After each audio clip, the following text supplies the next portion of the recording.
quand je suis rentré dans l'avion, moi j'ai vu par la passerelle qu'il y avait plein de mouvements dans l'aéroport. Il y avait des gens qui couraient, donc c'était un peu surprenant. C'est l'image du jour, une incroyable course-poursuite ce matin sur les pistes de l'aéroport Saint-Exupéry. Un individu pris en chasse à contresens sur la 43 par la police a forcé les portes du terminal 1 avant de rejoindre le tarmac où il a finalement été interpellé. L'homme âgé de 31 ans ne serait pas connu des services de police. On a ouvert, nous, parquet de Lyon, une enquête de crime flagrant qui est confiée à la direction centrale de la police judiciaire et la direction interrégionale de police judiciaire de Lyon. Elle est pour des faits de tentative de meurtre en bande organisée, association de malfaiteurs en vue de tentative de meurtre en bande organisée, des dégradations volontaires par moyens dangereux, ce sont les infractions principales. Un employé qui travaillait sur le site a été légèrement blessé. L'individu interpellé a essuyé des tirs de la police, mais il est indemne et il a été placé en garde à vue. Ce qu'on peut, nous, décrier unité GP Police, c'est le manque d'effectifs criant qu'il y a sur site aéroport Saint-Exupéry et le centre de rétention administratif. Un nouveau terminal sur cet aéroport Saint-Exupéry qui est international, qui accueille des vols internationaux, faut-il le rappeler. Tout ça à effectif constant. Le trafic aérien a dû être interrompu à Saint-Exupéry aujourd'hui. On a 17 vols qui ont été déroutés à l'arrivée sur les aéroports proches, donc Genève, Grenoble, Chambéry, Clermont-Ferrand. Et on a à ce stade 24 vols au départ annulés et 28 vols à l'arrivée. Un trafic aérien qui a repris progressivement en fin de journée.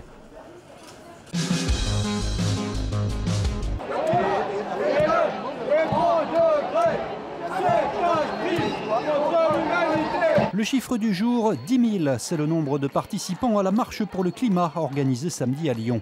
Ça devrait être important en fait pour tout le monde parce que c'est pour nos enfants en fait. Nous on n'a pas encore d'enfants, ça va même se poser la question est-ce que ça sert vraiment à quelque chose de faire des enfants si c'est pour leur laisser une planète complètement détruite.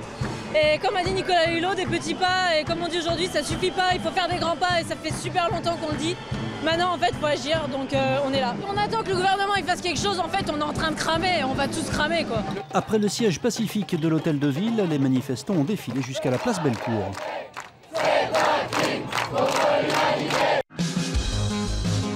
On rentre carrément dans une nouvelle ère et c'est un moment historique pour le club. Fini l'Asvel, place au LDLC Asvel. Le club de basket villeurbanais a acté son changement de nom ce matin suite à son mariage avec l'entreprise de e-commerce high-tech lyonnaise. Une opération de naming signée pour 10 ans. Il peut se passer plein de choses en 10 ans, mais ce qu'on a écrit dans le passé, on en est fiers. On a déjà eu une victoire il y a 2 ans qui n'était pas attendue. Ce qu'on veut écrire dans le futur, c'est encore plus beau. Et en fait, le 10 ans, c'était pour dire, de toute façon, ça va durer. C'est aussi un moyen de pouvoir prendre le temps de se développer. C'est-à-dire que les namings de 3 à 5 ans, c'est quelque chose de bien et on ne crache pas dessus. Mais c'est vrai que ça va vite. Si derrière, il faut rechanger, les gens, nous, on a du mal à véritablement avoir une lecture claire. Le montant de ce contrat n'a pas été communiqué, mais le budget du LDLC Asvel devrait monter à au moins 10 millions d'euros dès la saison prochaine pour son entrée en Euroleague, de quoi pouvoir rivaliser avec les plus grosses écuries européennes. Moi, ça ne m'intéresse pas d'investir en France dans un club de basket si on ne joue pas le meilleur niveau européen. Et donc, si tu regardes bien l'Euroleague, ils ont tous un naming où c'est un grand club de foot qui finance le basket comme Barcelone ou le Real de Madrid. Donc, à un moment donné, si tu veux faire partie des meilleurs, je pense que c'est une étape qui était importante. Ce changement de nom induit aussi un changement de logo, mais surtout de maillot. Plus de vert, mais du noir et blanc. Pas sûr que les supporters, à commencer par les Green Gones, apprécient. Y a-t-il eu défaillance en matière de sécurité à l'aéroport de Lyon-Saint-Exupéry? La question se pose 2 jours après l'intrusion d'un forcené sur le site. L'individu s'était rendu jusqu'aux pistes en défonçant une baie vitrée de l'aérogare du Terminal 1. Pour le syndicat de police Alliance, l'entrée sur la piste aurait pu être évitée. Des failles dans la sécurité, certes, il y en a. Il n'y a pas de plot béton qui était disposé à cet endroit-là. Pour la simple et bonne raison, c'est que la zone, comme vous le voyez, est en travaux. Donc ceci explique cela. Par contre, à partir du moment où il y a une zone de travaux, il faut prendre aussi donc, en considération la problématique et faire en sorte de sécuriser la zone. Et les blocs de béton qui sont disposés derrière n'étaient pas là donc, le jour du drame. Ils ont été disposés après.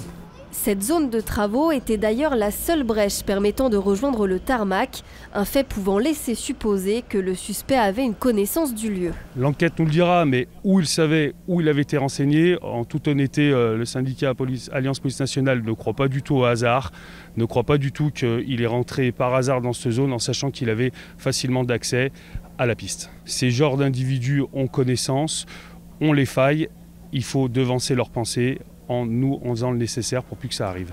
Si beaucoup de questions restent encore en suspens, le profil du forcené semble toutefois se dessiner.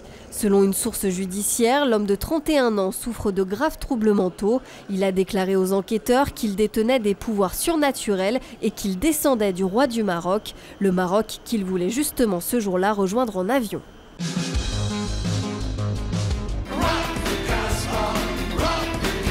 On vient d'apprendre le décès du chanteur Rachid Taha. D'origine algérienne, il était arrivé avec ses parents il y a 40 ans à Rieux-la-Pape. C'est après plusieurs petits boulots qu'il débarque dans l'usine Thermix de Lyon, où il rencontre Mohamed et Mokhtar Amiri, avec qui il fonde le groupe Carte de séjour. Un groupe qui deviendra célèbre grâce à sa reprise du tube de Charles Trenet Douce France. Rachid Taha, qui devait se produire le 22 septembre à l'Opéra de Lyon, est décédé la nuit dernière d'une crise cardiaque. Il avait 59 ans. De mon enfance, bercé de tant d'insouciance, je t'ai gardé dans mon cœur.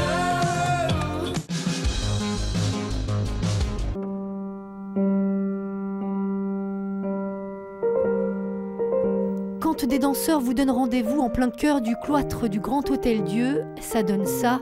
Un moment suspendu, une pause chorégraphique. Rendez-vous, c'est justement le nom de ce spectacle proposé dans le cadre de la Biennale de la danse qui débute le 11 septembre prochain. Un spectacle un peu particulier puisqu'il sera visible depuis un casque à réalité virtuelle grâce à cette caméra qui filme à 360 degrés. C'est un peu comme un œil de mouche qui prend tout l'espace à la fois. Donc ce point fixe qui est exactement situé au point où regardera le spectateur, enfin, depuis lequel le spectateur vivra l'expérience. Donc il y a un rapport scénique qui est plus qu'au premier rang. Enfin, il n'y aura pas de balcon de paradis ou de première catégorie. C'est tout le monde est en fait aux premières loges. C'est d'ailleurs ce qui a séduit le chorégraphe Fabien Prioville, qui voit dans cette nouvelle technologie une manière de réinventer le rapport au spectateur. D'avoir 14 danseurs qui nous regardent nous, ça arrive très peu, parce qu'au final, dans une salle de spectacle, ils regardent tout le monde. Et puis, quand il y a des interventions de danse en extérieur, ça s'adresse toujours à un collectif. Donc là, c'est l'idée, en fait, d'effacer l'idée de collectif du spectateur et de pouvoir placer l'individu au centre de l'œuvre. En fait. L'individu et le lieu aussi, bien sûr. Cette cour du cloître du Grand Hôtel-Dieu que le public va pouvoir redécouvrir. Ce que je voulais, c'est une architecture dansée en harmonie avec l'environnement, pouvoir maximiser l'espace, de pouvoir proposer une expérience virtuelle mais aussi à 360 pour le public. Et pour vivre cette expérience, inutile de prendre rendez-vous, direction le Grand Hôtel-Dieu à partir du 13 septembre. Vous savez, en basket, même quand on est un grand champion, on peut faire des fautes. On parlerait même en basket de fautes personnelles. La décision de Tony Parker de gommer le vert, la couleur historique de l'Asvel, des futurs maillots, fait grincer des dents, à commencer par celle du maire de Villeurbanne, Jean-Paul Brett. Pour l'Asvel, le vert, c'est quand même la couleur depuis 70 ans. Alors, ça n'empêche pas des variations. L'an dernier, ils ont joué souvent avec des maillots noirs. Mais il y avait des parements verts, le numéro pouvait être en vert.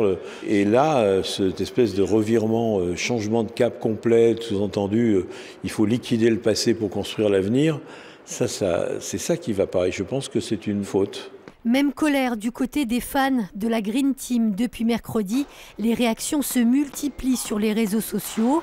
Pour les Green Gone, l'une des associations de supporters, si l'annonce n'est pas totalement une surprise, elle est toutefois précipitée. C'est compliqué, ça remet un petit peu en cause tout le travail qu'on a fait cet été, parce qu'on a fait beaucoup d'écharpes et de t-shirts avec du vert. Et force est de constater que pour la nouvelle saison qui arrive, c'est un peu compliqué de porter ça à l'Astrobal. Un changement de code couleur qui pourrait également concerner les sièges à l'Astrobal. Sur cette question, Jean-Paul Brett préfère répondre avec humour. Le premier match de la rentrée, les sièges n'auront pas changé de couleur. Sauf s'ils se mettaient à les repeindre, mais enfin, les repeindre sur du plastique, il n'y a pas besoin d'être un gros malin pour savoir que ça, c'est pas facile. Autant de points qu'il pourra évoquer directement avec Tony Parker. Une réunion est prévue avec lui la semaine prochaine. Derrière ces murs se cache le nouvel endroit branché de la place lyonnaise, la Maisonnot.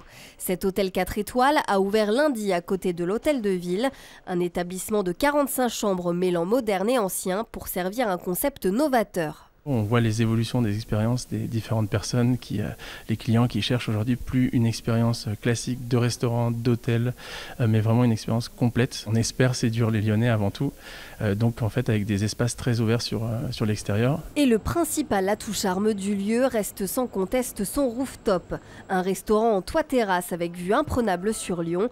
Côté cuisine, c'est le chef Édouard Deplu qui officie. Cet ancien élève de l'Institut Bocuse propose des plats de saison aux accents français, espagnol et australien. C'est une cuisine de réconfort basée sur le produit et c'est une cuisine simple, on va dire. On a énormément de bons retours sur un plat en particulier, c'est le travers de porc. Qui nous prend énormément de temps à préparer, même si c'est encore une fois, voilà, pour le coup, c'est le parfait exemple d'une pièce de viande très simple, très peu coûteuse, mais à laquelle on apporte énormément d'amour et de temps. Ce restaurant design semble avoir séduit ses premiers clients, charmés évidemment par le panorama.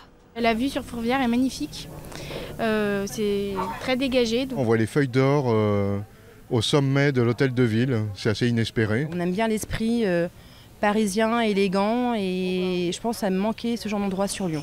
Le rooftop de la Maisonnot est ouvert tous les jours de 7h du matin à minuit. C'est le rendez-vous de la cuisine nomade et festive avec la 3e édition du Lyon Street Food Festival aux subsistances. 70 chefs du monde entier sont invités en mode food truck. Chaque année, on invite 3 destinations phares de la gastronomie au festival. Cette année, on a la chance de recevoir Hong Kong. Vous pouvez d'ailleurs voir derrière moi les chefs de Mami Pancake qui viennent de Hong Kong et qui sont venus cuisiner les egg waffles. On a la Izmir en Turquie aussi qui est là, qui nous a envoyé des chefs pour vous cuisiner les spécialités du pays. Et puis enfin Montréal avec 4 chefs qui vont préparer le Ultimate Montréal Burger. Un bon boogie, qu'est-ce qu'on appelle boogie? Un burger avec boulettes de porcelet, bacon, oignons caramélisés et fromage en crotte. L'an dernier, 18 000 personnes s'étaient pressées au festival. C'était très bon, donc ça nous fait un peu voyager, c'est bien agréable. On a goûté, oui, un petit sandwich lobster, donc c'est homard en fait.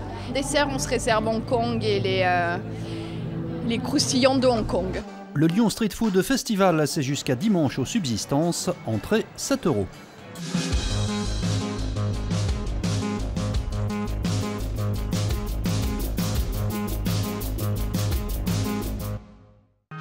L'info